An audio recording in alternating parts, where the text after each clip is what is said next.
Shalom Ubracha, nous poursuivons aujourd'hui avec la 10e Mishnah du 6e Perek. La Mishnah nous enseigne le din de Tvoa Shenitna le Shachat, c'est-à-dire une récolte qui a été réservée les Shachat. Shachat, c'est une récolte qu'on ne laisse pas pousser pour obtenir du blé, mais qu'on va couper au milieu de sa poussée. Pourquoi ? Pour donner à manger aux animaux. C'est ça, Shachat. Donc une récolte, Shenitna la Shachat, qui a été réservée pour donner à manger aux bêtes. Donc on va la couper avant que le blé se soit développé, lorsque la tige est encore humide. On l'a réservée aux bêtes, Ola Luma.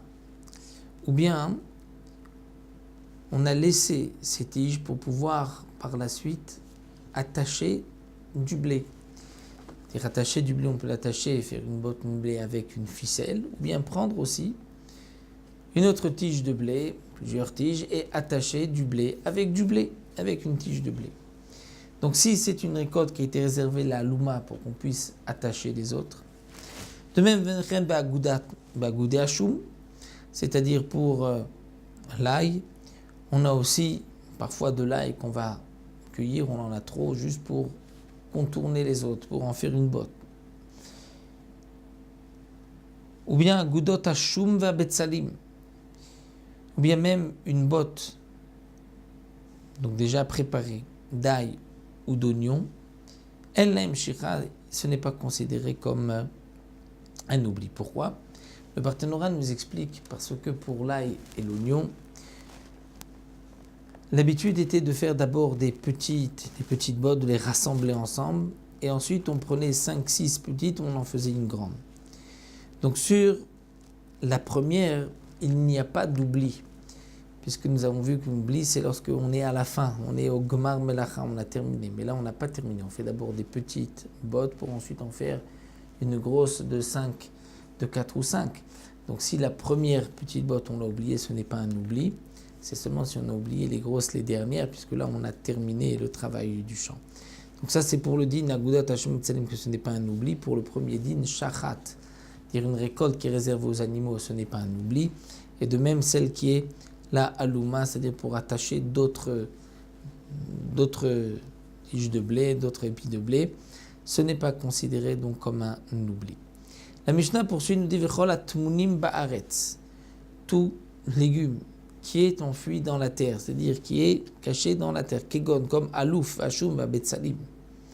C'est-à-dire comme le louf. Le louf, c'est aussi une sorte d'oignon, dit le Rambam, ou l'ail et l'oignon, étant donné qu'ils sont tmunim ba'aretz, qu'ils sont dans la terre, ils ne sont pas au-dessus de la terre.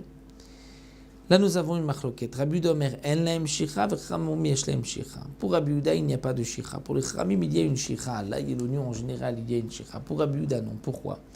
Parce que la Torah dit sadecha, ton champ. Ton champ, c'est-à-dire tout ce qui est visible à l'œil nu dans ton champ, pas ce qui est en terre, pas tout ce qui pousse dans la terre. Pour les chamim, non, il n'y a pas de différence, puisque d'un côté, c'est marqué sadecha et c'est marqué aussi ketzira. Donc, sadecha, c'est-à-dire ce qui est visible, Ketzira que tu as coupé qui est aussi visible. Deux fois la Torah vient nous dire quelque chose qui est visible. On a un principe, quand la Torah vient inclure deux fois la même chose, c'est qu'elle vient l'exclure. Donc la Torah nous dit miut achar miut, pas seulement ce qui est visible, même ce qui est invisible, c'est-à-dire ce qui est dans la terre, il n'y a pas. Donc il y a aussi un digne de shicha d'oubli. Donc pour les chachamim, nous avons vu, si on veut récapituler notre 10e Mishnah, on remarquera que d'après les Chachamim, pour l'ail et l'oignon, si ça a été oublié, il y a un digne de shicha, c'est pour les faux. Pour Rabbi Yehuda, l'ail et l'oignon, ça ne commence pas. Ce qui est laissé en terre et qui a été oublié, il n'y a pas de digne de shicha. Pour les Chachamim, si on a laissé en terre, on n'a pas ramassé de l'ail ou de l'oignon et que ça a été oublié, c'est pour les pauvres. Si on les a puis sorti de la terre, on en a fait des petits tas pour ensuite faire des grosses bottes et qu'on a oublié le premier tas, là, dans ce cas-là, ce n'est pas un oubli, mais du deuxième grand tas, c'est un oubli. Il y a un autre din que si on a pris de l'oignon de l'ail, pour pouvoir ensuite encercler et attacher d'autres tiges têtes d'ail, dans ce cas-là, la première qui donc servir juste comme de ficelle, il n'y a pas de din de shicha. Donc voici ce que nous avons vu dans cette 10e Mishnah. Il nous restera une dernière Mishnah pour terminer le Pérec la prochaine fois, Be'ezrat Hashem.